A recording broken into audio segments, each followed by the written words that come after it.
Good afternoon. We are all very saddened to have to be here this afternoon having this press conference talking about one of the most horrific days in our department's history, yesterday, where, for no known reason at all, a violent gunman attacked our officers, firing multiple rounds, striking 3 of them, 2 of them critical and stable condition, and 1 of them deceased. This is it's an unconscionable act. It's hard to fathom. It's unbelievable that something like this would happen in our community. Many of us think a lot of stuff can't happen, and this happened. So our entire department right now, and I'm sure our community, is very heartbroken, and we're all walking with very heavy hearts. Officer Jake Welling, 23 years old, sworn into our department just less than 3 months ago, April 24th, 2023, right here in this very commission chamber. An individual who was also a military veteran, serving in the Minnesota National Guard, went on numerous deployments, including Afghanistan, served his country, came back here, and wanted nothing more but to serve in a position with purpose and meaning. These exact words. And he did that. And he was a member of our family. And he's been taken from us far too soon. And it's a tragedy. Our condolences, our heartfelt sympathies go out to Jake Willing's family, his friends. Please keep all of them in your thoughts and prayers in the days going forward as we prepare to properly honor him in the future. Officer Andrew Dotis and Officer Tyler Howes were also significantly injured in this incident, receiving gunshot wounds, and as I said earlier, are currently in critical, stable condition, recovering. We're praying for their recovery, not just in general, but their full recovery. We met with them earlier today as well. And Officer Zach Robinson, who was also at this particular scene, it was the officer who was able to shoot and ultimately kill this suspect, ending the threat and preventing future harm to others, is also in our thoughts and prayers as well. Suspect, 37-year-old Mohammed Barakat, is deceased. We are not in a position to provide many details in terms of the actual incident itself. As you know, in these types of incidents, we turn them over to other entities. We have a plethora of partners who quickly reached out to assist us and continue to assist us today that we're very thankful for. Many of them are standing behind me right now. The investigation has been turned over to the North Dakota Bureau of Criminal Investigation. I want to thank Attorney General Wrigley and Director Lonnie Grabowska for their quick response and assistance in this really horrific event. Along with BCI, the FBI is involved, and together they are actively working this investigation. First thing we always want to know in a situation like this is why. Why would somebody do this? What happened? Our officers were out there performing their duties, investigating what we would say was a routine traffic accident. They were doing what they were supposed to be doing. As they did that, for whatever reason, this individual began firing at them, striking 3 of them. They also fired shots at the firefighters who were also on scene attending to the crash victims. Fortunately, none of them were struck. One of their trucks was struck by gunfire. No known reason for this. I think down the road we will know the whys. I'm confident that our partners in BCI and FBI, as they work through this particular investigation, will put the pieces of the puzzle together as to why this individual chose to do this. The FBI has also assisted with victim advocacy for the family, and we're very thankful for that as well. As you can imagine, this was a very traumatic event for everyone that was working, not only the officers on the scene, but the officers that had to respond to this. The first several minutes were very chaotic. Our officers performed admirably, and I'm very proud of them for their actions, quick thinking, and calmness under fire. They did a tremendous job, not only trying to protect each other, but protecting our community.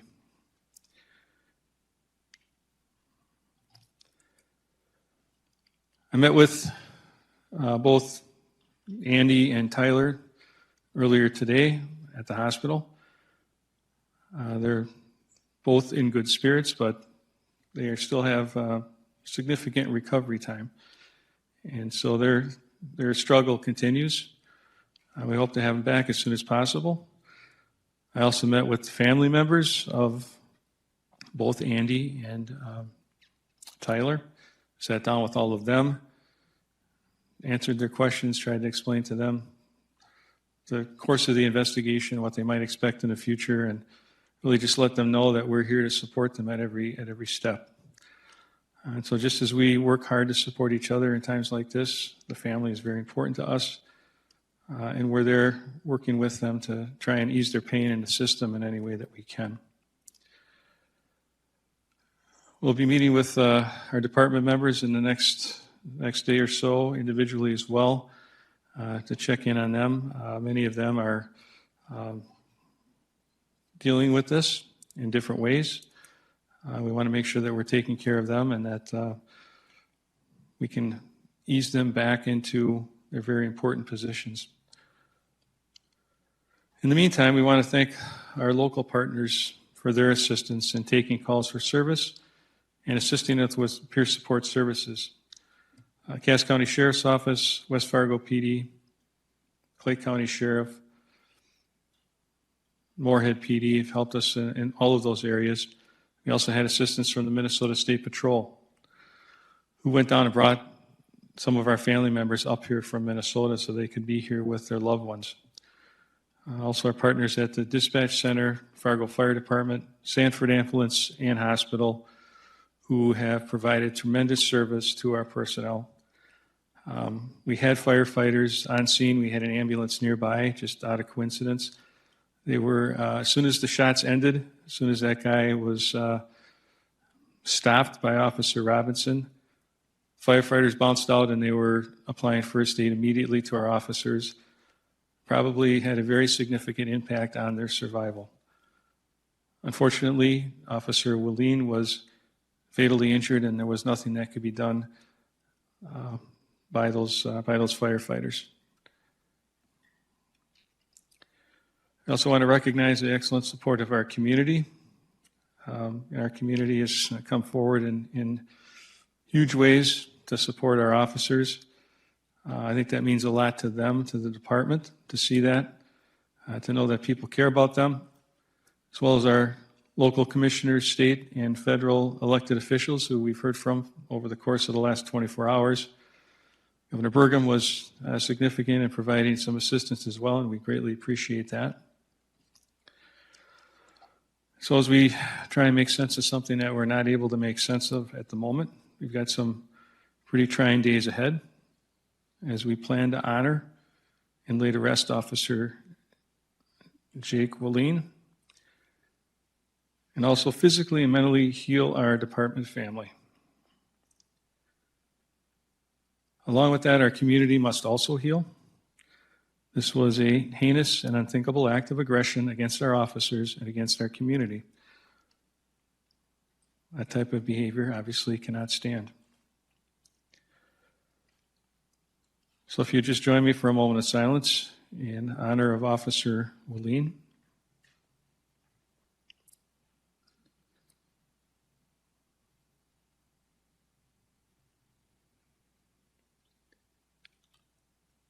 Please keep him and his family in your thoughts and prayers as we prepare an appropriate and honorable send-off for Officer Willeen. We'll update our community so that you can be part of that event and give thanks to him as well for his sacrifice as a guardian of our community. Also keep Officer Dotis, Officer Hawes, and his family in your thoughts and prayers as well as they work to recover from these significant injuries as a result of this incident. And lastly, all of our folks here who, in very short order, will be back out there on a 24/7 basis serving all of you, regardless of the risk, unknowing sometimes of what they're walking into, but serving nonetheless because they know that they are serving in a profession with purpose. They know that they are guardians of the community and that they have a significant place in the safety of our community. With that, I'll take any questions. Just bear in mind that I can't answer any questions about the investigation, evidence, etc. at this juncture.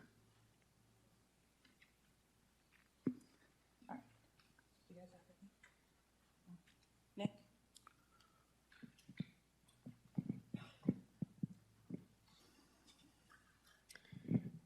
Just for clarity, Chief, you had said that the suspect was shot. Was this at the scene of the crash or at the apartment that was being searched by officers further down 25th?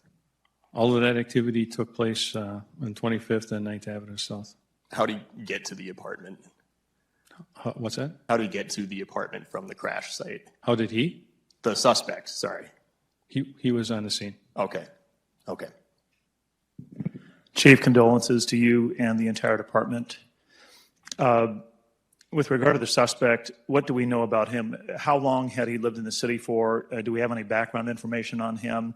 And one last one, with regard to FBI involvement, is that a standard operating procedure in this type of situation? And thank you. Sure. In regards to the suspect, all I can tell you is that he's 37 years old and he's currently a Fargo resident. We don't have any additional background on him. Again, BCI and the FBI are working on this investigation, and that's information that they would have. There's also information you might obtain public record-wise. I'm not privy to his previous record at this time. The other piece about the FBI, again, as I mentioned earlier, when we have situations like this, especially where law enforcement officers are shot, killed, 3 officers involved at one crack, it's not unusual at all for federal partners to jump in and offer assistance. We know that we have firearms involved, so oftentimes that's could involve the ATF, the FBI, any of these other federal partners as the investigation unfolds and they determine questions that some of you have asked before. Where did the gun come from? How did he get the gun? The whys of this whole thing. And that's what they're working tirelessly on right now. And so we're going to let them do that work. And when they're ready to present their findings publicly, we'll all stand together and keep everybody informed. Chief, are you aware of any previous interaction with this suspect and the police department? I believe that we have had contact with him, but nothing significant. Police contact, but I don't have the specifics at this moment. Chief, my question is regarding to the weapon involved in this incident. We had heard multiple eyewitness reports that they had heard or seen rapid automatic gunfire. Can you confirm or deny whether the suspect did have an automatic weapon or was he using a semi-automatic and just firing rapidly? I cannot. I don't know that answer. Chief, for starters, we just want to say from all of us at Valley News that our hearts are with you all throughout this process, and to the victim's family, our hearts are with you. One of the questions we did have, though, was what was your thought process on surrounding your timeline of alerting the community of the seriousness of the incident? I'm not sure I get the gist of your question. I think a lot of people were confused about the incident since it was deemed as a critical incident on social media. And we've had a lot of people reaching out to us wondering why there wasn't a little bit more notice regarding the seriousness of the situation. Well, I don't know the timeline of the press releases on that, but an officer-involved critical incident does involve guns, can involve some other dangerous or fatal acts. So I think that's just standard terminology that I guess we would anticipate people understood to be significant. Chief Sobolski, was this an ambush? Was he involved in the collision? And did he await the arrival of first responders? The investigation into that is still ongoing. It does not appear that he was part of the collision, but again, I would have to defer to BCI and their investigative findings. Chief Sobolski, as we all deal with this dark time, for the community, what words of encouragement do you give them as they deal with the emotions of knowing that, as you said, this malicious act happened in their area? Well, I think it's been an emotional time for everybody, and it will continue to be so. I think our community can find solace in the fact that, again, while this really horrific act happened, in the midst of that, we still had other officers responding and taking action at risk to themselves as well, neutralizing that threat to prevent harm to others, and then working diligently to investigate and see if there's any other prongs to this. I think our department does very well at all of that. I think our community from this incident can really take away the bravery, the courage, and the commitment that all of our officers have. 2 out of 3 of these officers that are shot, they started together. They've got 3 months, and they're still in training, and they're in the midst of the fight. The other officer, Andy Dotis, 6-year veteran, one of the trainers, and Zach Robinson, also a trainer with many years on the force. So I think it speaks volumes to their bravery and their commitment. Can you speak to Officer Wallin a little bit more? Who was he as a person, and what did he mean to the department? Yeah, he meant a lot to the department. We've got actually a little video vignette that we would like to play for everyone to give you a little flavor of what Jake Wallin was like. He had an excellent sense of humor. I remember when he first started on day one, I've kind of got the honor of instructing the first session for the new recruits. So one of the first things we do is kind of go around the table, learn everyone's name, and if you look at his name, it kind of looks like it's pronounced Wallin. So I'm like, okay, Jake Wallin, how do you say that? He goes, no, it's Wallin. He said, just like that, and everybody laughs. So just, day one, kind of a funny guy, very smart, was very impressive as he went through the academy, and he was doing well out in field training as well. And it's just really a sad tragedy that he's no longer with us. But I think we want to play this video just exactly to your question.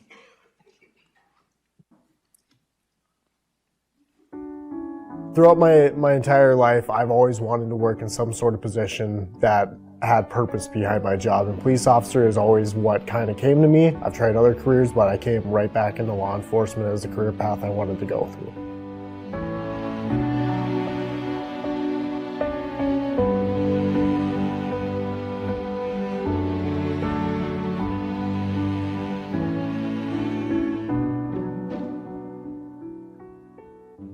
Hi, I'm Jake Wallin. I'm from St. Michael, Albertville, Minnesota, and I've been to more countries than I have been states.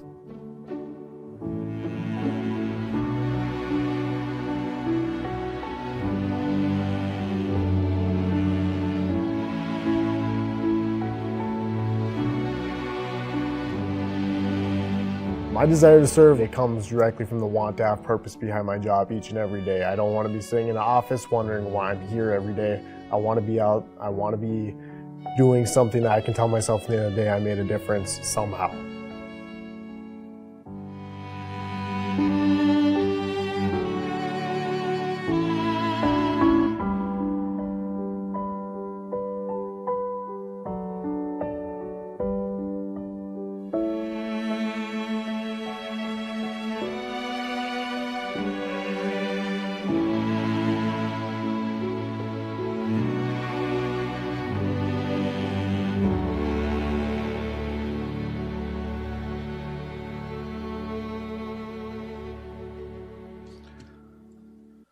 So that's Jake Wallin. We lost a good member of our department, a good member of our family.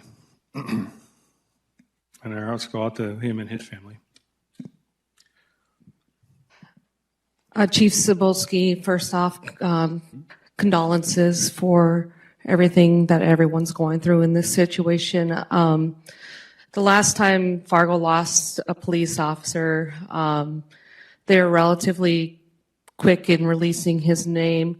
So I was wondering if you could walk us through the thought process of what kept the police department, if there was any extra alert to family or investigations that you had to walk through before letting the public know who the officers are in this situation.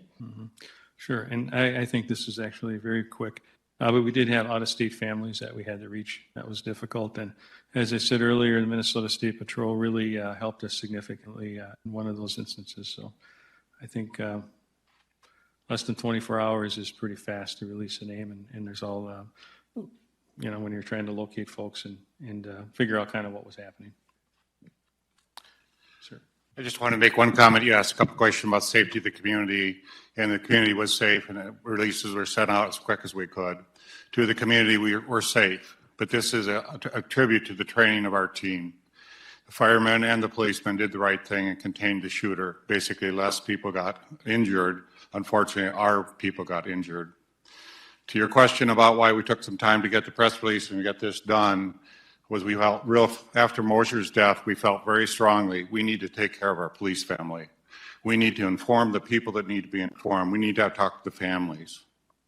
If you go up to the hospital now, there's a police officer outside every room. There's a police officer with the family. There is a community that's out there. If you don't think we're safe in Fargo, all our partners will step up around the state. We will have more support than you've ever seen. We have 2 young men that are fighting for their lives in the hospital. We have excellent care, just like the football player that went down in the football field. If everybody had not done their job as they were trained to do, we could have 2 more fatalities. Our community is a community that stands up for each other and works with each other, and will continue to do that. Chief Cebulski and his leadership team has done an excellent job in this area. I couldn't be prouder of that team. But they're human too. This hurts. This is hard to take. And we never wanted to see it in our community. Now we've seen it, an active shooter that was fatal to one of our police officers. So just all of you, give us a prayer, give us a hope, give us the things we need to do. We will stand and get through this. But give the families that have the injuries, give them the support they need. I'm proud to say the chief has set up a good support team for our people, and that is already activated. And I think we're handling this event much better than we ever could have dreamed. And basically, my leadership team has done that. And I know you guys haven't got much sleep the last 24 hours, and you've been working your butts off, but hats off to them because they're doing it right. They're taking care of our family. So if that answers the question you had, the delay in the press, and I got piles of phone calls yesterday as well. We just wanted to respect the family. Nothing is worse than finding out your son is dead and you learn it from the news. You have to have somebody handle that message. So we'll defend that and how we handled it. My communication team has done an excellent job. I don't think they've gotten any sleep overnight as well, but just trying to bring it all together. And we'll give you all the information as it comes. This will be something that will have more of a story as we go through it. But for now, let's get the 2 officers well, and let's help heal the community. Thank you. Chief, my apologies. One last question. No, Tom. No, thank you. We have a question right here. Thank you.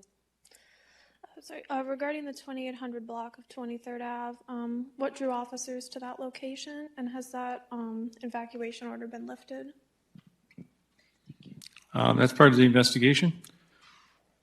And I believe there's no evacuation order in place at this juncture I'm aware of. But again, I would defer to PCI.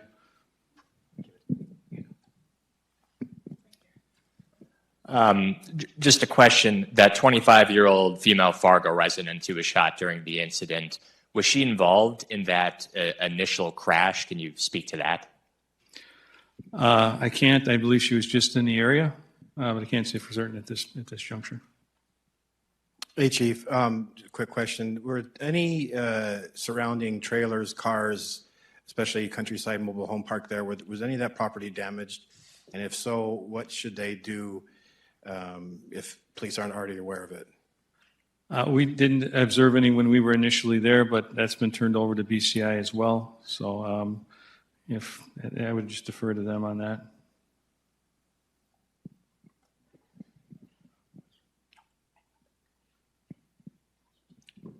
Thank you, Chief Cebulski. I'm just curious about the nature of the scene. If were police and firefighters, they were responding to a routine crash when the suspect started firing, and where was he firing from?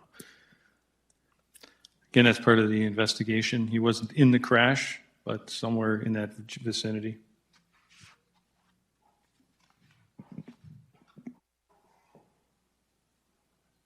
Done? Okay. All right, thank you.